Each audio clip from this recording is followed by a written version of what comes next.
You've probably heard of detox diets to help cleanse your body and reset your wellness routine. But what about a brain detox? Protecting our brains against toxins help keep the mind sharp, prevent neurodegenerative diseases, and decrease symptoms related to poor brain health. It's our next topic in our 7-part series discussing the Bredesen 7. 7 key lifestyle habits that support brain health. We welcome back Dr. Dale Bredesen to continue our discussion on lifestyle habits that support brain health. Our topic today, detoxification and the brain. Dr. Bredesen has spent over 3 decades researching what really happens in the brain as we age. His research has resulted in the publication of over 220 papers. He is also the author of 2 New York Times bestsellers, including The End of Alzheimer's, and currently he is a professor at UCLA. Welcome back, Dr. Bredesen, and thank you for joining us. Thanks, Nikki. Great to talk to you again. Absolutely. We are so excited to have you on board, and we'll just kind of jump right into some of the questions. Now, can you explain some of the important toxins we should know about that affect our brain health? Absolutely.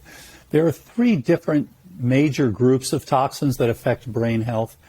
So the first thing is that any inorganics, so things you're exposed to, air pollution has turned out to be a big one for cognitive decline, with more and more interest in this, especially the small particles, actually, the so-called less than 2.5 microns.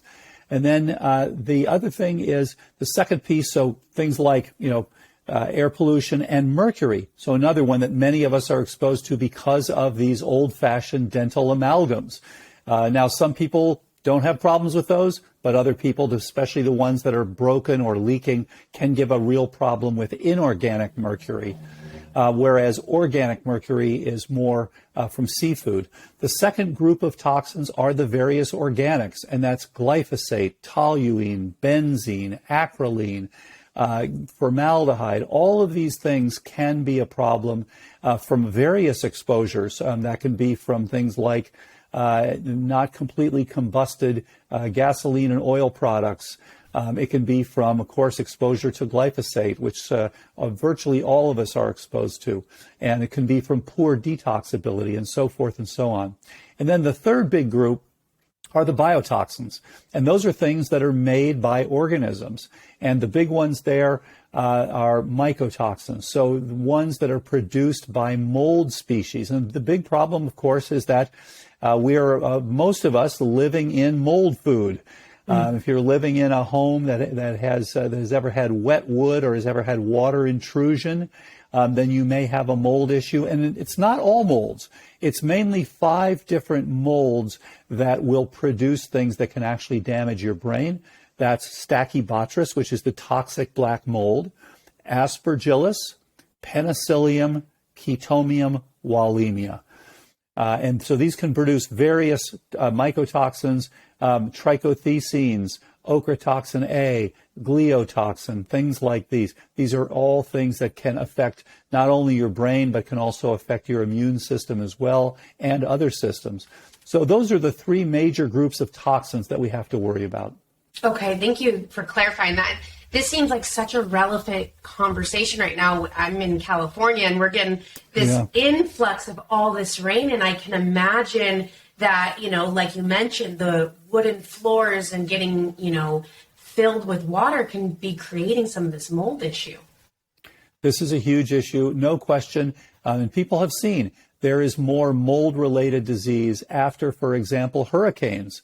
And we're going to have the same thing here, just as we see more problem after the fires, where there's all this particulate and all this air pollution. We also are going to see more, unfortunately, after these severe storms that we've had here in California, where a lot of people have water intrusion, just as you said, which sets up the ability for mold to grow and then produce their mycotoxins.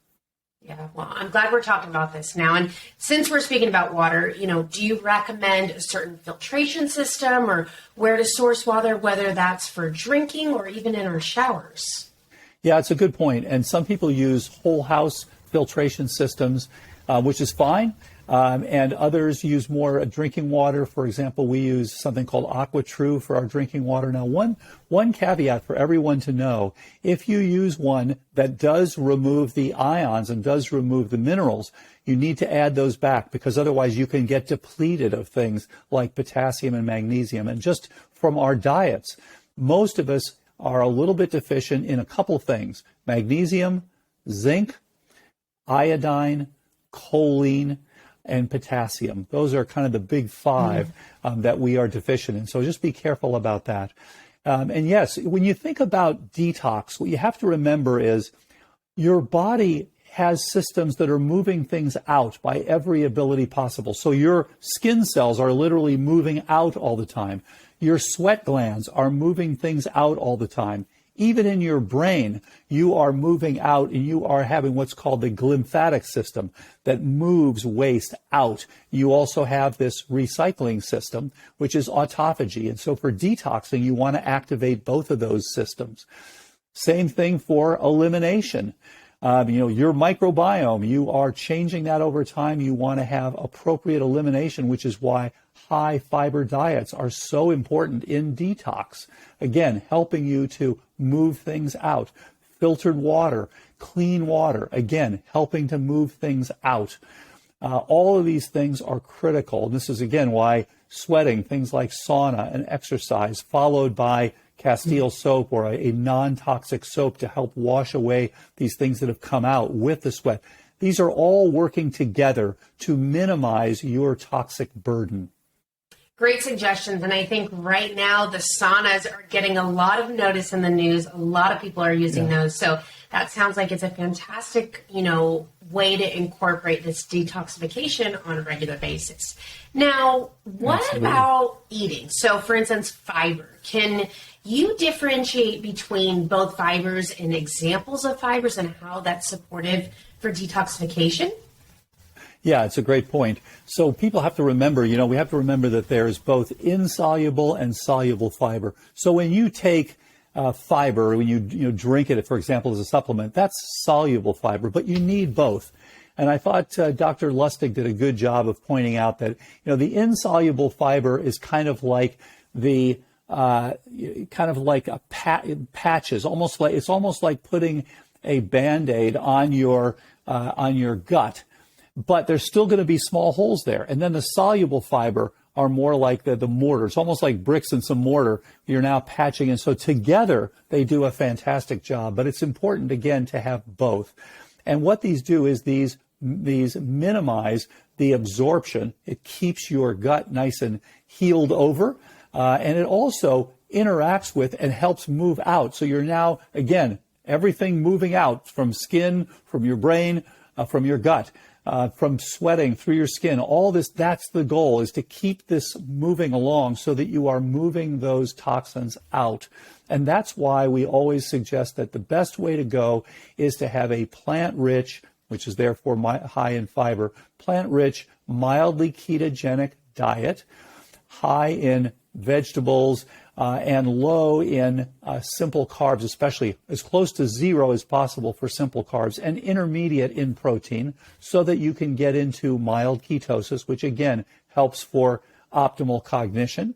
Again, with the brain, you're trying to get both the best of both worlds here, where you're trying to get the best of autophagy, which you get with some fasting, and not having, again, high carb food and not having processed food, but also the best of the glymphatic system, which you're getting. Actually, the glymphatic system is turned off by having adrenergic tone. In other words, stress, being up all night, being on high alert. That actually turns off the glymphatic system. Having relaxed sleep.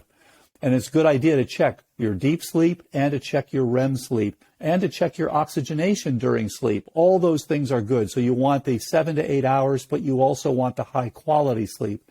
And that helps to allow the glymphatic system to do its job to move out the toxins. And that pulls back to our previous conversations about sleep health and the important, and I know I have the ring and you use the watch, and just to be able to track those different sleep, analytics seems really important. And, I have a few questions based on what you just said. Glymphatic system versus lymphatic system. Is there a difference between those two? Yes. So the lymphatic system, the lymph that actually moves in the lymphatic vessels and then ultimately dumps into your venous system. The glymphatic system is related to your glial system. What it actually is doing is your brain actually changes architecture very slightly while you're sleeping. When you turn down that stress, you turn down that adrenaline, it allows your brain while you're sleeping essentially to pull back in the cells to allow essentially a river now that is moving out the damaged proteins and things like that. Wow. I mean, that just reiterates to those of us who are go, go, go, do, how important rest and recovery is. And one quick kind of pull back to the fiber. I love using analogies to help people understand, the difference between the two. Would you say that soluble fiber is more coming from softer forms, maybe from like banana and different fruits, whereas insoluble is more of that bran? To some extent, yeah. The insoluble is more like, think of celery. Think of that, think of the fibers there. This is more the insoluble that you're getting. Whereas the soluble is the sort of stuff you're getting, for example, from psyllium husk. So it's the stuff that you can literally put in and, stir into a glass. That's the soluble fiber. And again, they work together to give you best results. Perfect. Thank you for clarifying that. Now, another thing is my sister's a flight attendant and has mentioned, concerns about toxins and the air quality on planes. What can you tell us about that? It's a really good point because there's actually something called Aerotoxic syndrome, which has been noted over the years where people who are doing frequent flying are actually at increased risk for some cognitive changes. And this is due to a number of things. It's been thought in the past to be due to jet fuel and products that are incompletely combusted. Recently, it's also been shown, however, that anyone who's in situations with high carbon dioxide concentrations, whether it's because of poor ventilation at work or whether it's because of poor ventilation on a flight, have an increased problem with thinking. So in fact, as the carbon dioxide concentration goes up, your processing speed begins to go down. So a good idea, some people actually like to check the carbon dioxide concentration. I think there's going to be more attention paid to this as time goes on. Because yes, there is an issue there, and some people, of course, are more sensitive to it than others. We had one guy that literally would fly the plane to Europe, and after he would get there, he'd be a little bit confused, and it would take a few days to get back to where he was feeling comfortable again. So this is a huge, huge issue going forward. And I think, if for all of us who are flying frequently, check out the carbon dioxide levels, make sure that you have plenty of good ventilation, and don't fly more than you have to. Absolutely. And, there are things in our control that we can modulate those levels. Now, as far as like toxins in everyday products that we use, does avoiding these products help move the needle at all? Absolutely. And of course, the EWG, the Environmental Working Group, has done a great job with cataloging what things are important and living a less toxic life, less toxic beauty products, less toxic foods. This is all critical. Less toxic, air pollution, is trying to stay away from that and trying to stay away from spending too much time indoors. Part of the problem is just being indoors. And again, coming back to the floods in California where people are staying indoors because it's pouring rain all the time. We need all to be getting back out there, getting some more fresh air, and again, minimizing the carbon dioxide concentrations, the mycotoxin concentrations, and things like that. So yes, you can absolutely move the needle, and it's a good idea to check. You can check your glutathione level. You can also check your genomic ability to detox. So some of us are genetically programmed to be not quite as good detoxers as others, and so it's good to know that. And again, comes back to get some time away, get some time out in the wilds, and get some time where you're trying to minimize your exposure to toxins. Unfortunately, we're not told this enough by our doctors, who simply look for what medications you can throw on top of something that's been often going on for years. And often it's just getting that detox. It's interesting. We've been seeing a number of younger people who've really just crashed. They've had some minor problem, a minor accident, or a minor setback, or minor stress, and then they just really do poorly. They can't get, they have severe fatigue. They have problems with exposure to various things. And it's turning out that these people, what's happened is they've dealt with increasing toxins and they've handled it for years. And then one event spills them over. I've been calling this camelback syndrome because it's kind of like the straw that broke the camel's back.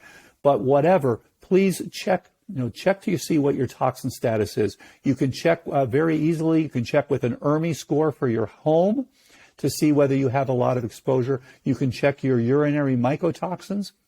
You can check your organic toxins in a number of ways, with urinary testing, for example. And then, again, you can check your genomic ability to detox. So all these things can be checked to see where you stand and if you are at risk and if it's potentially going to hamper your own cognition.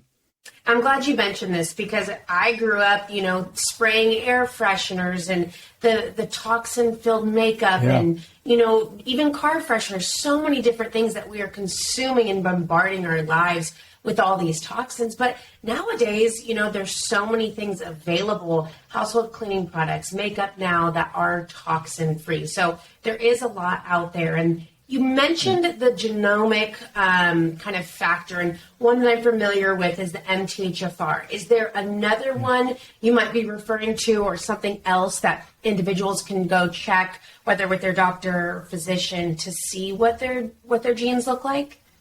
Oh, absolutely.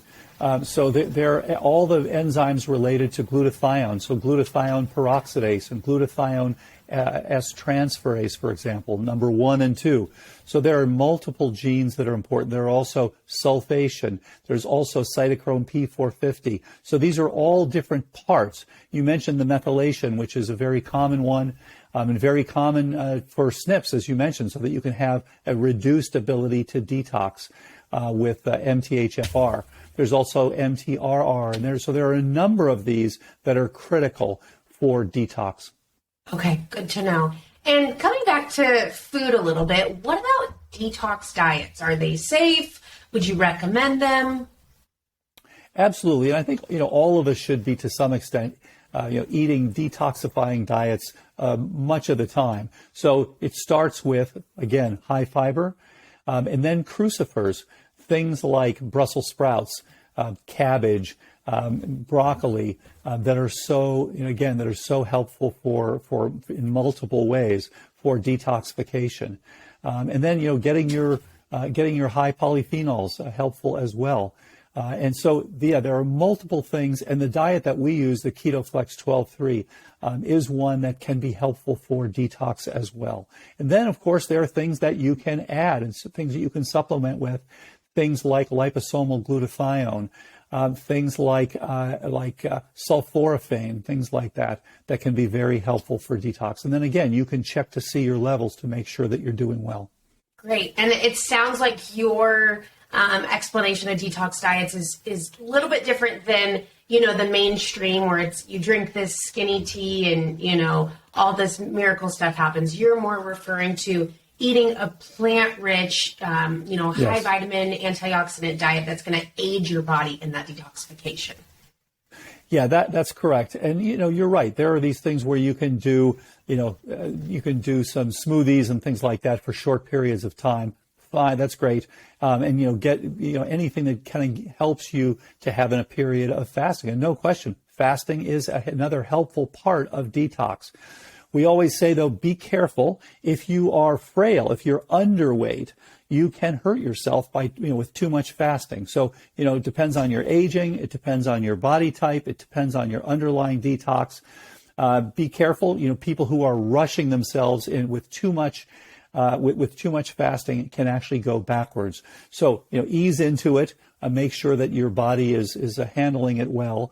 And then everything will be fine. And then, having these periods with the detox shakes and detox smoothies and things, no problem. Some people even like to do things like, a fast where you're doing water fasting and things like that. But again, what you want to do is remember that you are binding and metabolizing and then moving out these various toxins. So you have to be careful about that. Right. And to piggyback that, is it possible to overdo detoxifying? Yeah, that is a great point, and I'm really glad you brought that one up, because there are people where you have to remember these toxins over years have been sequestered. You put them in your bones, you put them in your liver and kidneys, you put them in your brain and other organs, and you're slowly moving them out. But now what happens is you now rush this. You're sucking them out of these areas and trying to move them out through your, excrement and through your kidneys and things like that. And so you have to be careful. You now are bringing these, you can actually overdo it and increase the actual concentration of these toxins. And so you have people actually will have toxin illnesses, will start to do better as they detox, and then will get too pushy on their detox, too aggressive with their detox, and can actually have additional problems. So you kind of have to adjust the detox to what your body will take. Yeah, so being highly aware and conscious sounds like it's something that's important, to really listen to your body and be able to kind of pull back and be patient with the process. And let me add one thing to that. For women who are getting to the point of menopause, there is, as you know, there is what's called the osteoclastic burst. So you go through a period of about 7 years on average, where you're now starting to remove things out of the bone. And of course, you have sequestered these toxins over the years in your bone. And this is why we see many people in their late 40s and early to mid 50s, mostly women, because men's andropause is a little slower, that now are starting to move these toxins out and now will have effects on their cognition, often with things like problems with organizing, things often that are different than just memory issues. They'll often have problems with organizing, problems with word finding, problems with object and facial recognition, for example. So calculations, that's another one. So be aware of that. If you are approaching perimenopause or menopause and you're having any brain fog or any issues, good idea to get checked, because it may be that you are starting this movement and you've got to be very careful. And now it's going to be even more important for you to detox and to do it at the right rate. Great. I'm super happy you mentioned that. I think that's going to be a valuable piece for a lot of individuals. Now, if most listeners are like me, we like to walk away with some practical actions that we can implement right away. So what would you say some of the best ways are to start a brain detox, and kind of those basic steps that the average person can do to help detox? Great point. Yeah, and just remember that your brain detox is linked to your body detox, to the rest of it. So you're going to adjust this, but remember, for your brain, the two big things that you're wanting are, you're wanting to have the autophagy, and then you're also wanting to have that glymphatic system working. So for the autophagy, that's your fast. Get your hot plant-rich diet. You're doing the right things there to help move things along. You're detoxing. Make sure your glutathione level is up to snuff. You may want to take some sulforaphanes or something like that.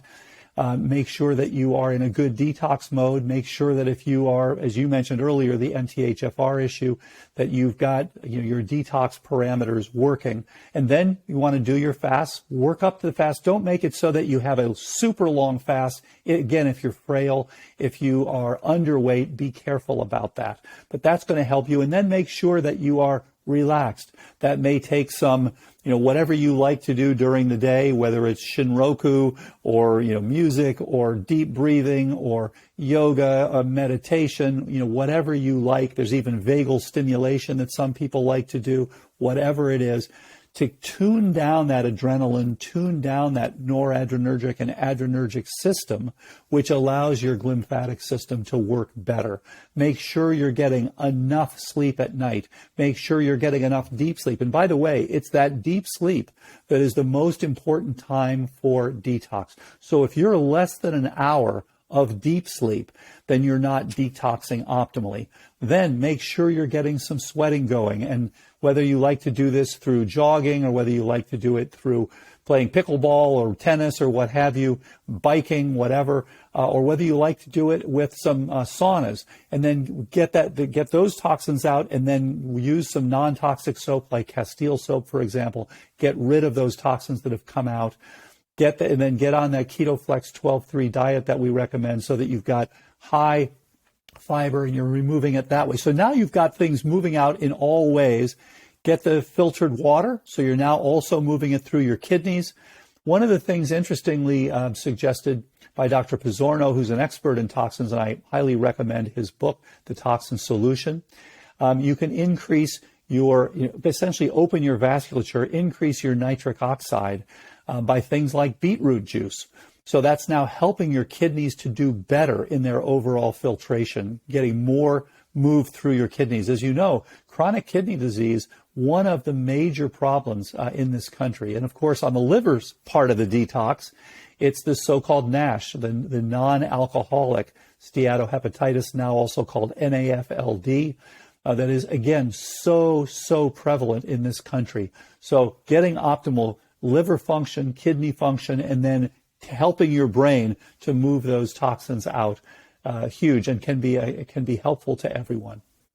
Thank you so much for providing all those examples. I mean, I think for our listeners, there's quite a handful there that I'm sure you can implement into your life. Now, Dr. Bredesen, thank you so much for this fantastic conversation. It's always been insightful, and I feel like we always can take away some nuggets of information. So thank you for taking the time to speak with us today. Great to talk to you, Nikki. Likewise. Take care. Bye-bye. Bye-bye. For our listeners, make sure to tune in for the next episode highlighting the Bredesen 7 critical lifestyle habits that support cognitive health and prevent decline. Follow NeuroQ on Facebook or Instagram for updates. Supplementation is one of the key lifestyle habits that support brain health. It's a simple way to help protect the brain when you're working to cleanse it from toxins. Visit NeuroQ to get your bottle of NeuroQ Memory and Focus for clearer thinking. It is clinically shown to improve memory, boost focus, enhance mental clarity, and increase brain speed.